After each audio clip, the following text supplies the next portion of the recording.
बहनों को हम अपनी जो कमिटमेंट है कि 1,500 रुपये की राशि हमारी बहनों के खाते में भाई दूज के बाद आएगी। हमारी सरकार अपनी वचनबद्धता के लिए जानी जाती है।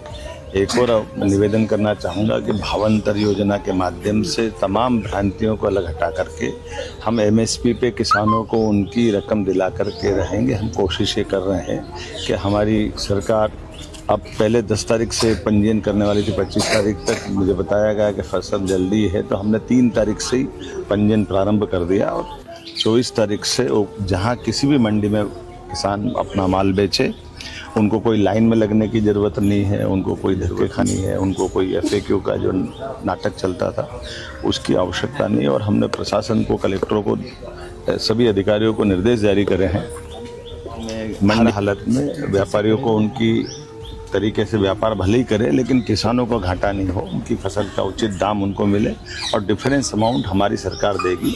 ये हमने माननीय प्रधानमंत्री के नेतृत्व में किसानों के प्रति जो बेहतरी का संकल्प लिया उसकी वचनबद्धता है। और हर हालत में जैसे पिछली बार 4800 में सोयाबीन ली थी, इस बार MSP 500 रुपये बढ़ी। तो माननीय प्रधानमंत्री जी का हमको आज तरह से किसानों की तरफ से मैं धन्यवाद देना चाहूँगा कि 500 रुपये कुंटल बढ़ाना ये बहुत अच्छी बात है। लंबे समय बाद इतने बड़े बड़े अमाउंट मिल करके किसानों की ज़िंदगी बेहतर से बेहतर करने के लिए हम वचनबद्ध हैं।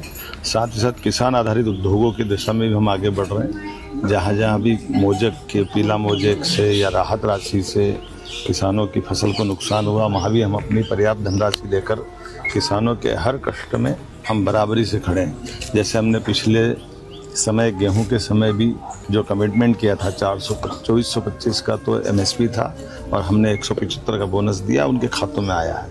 हमने हर एक फसल में उसी प्रकार से वचनबद्धता रखी है, जो कहा वो किया है।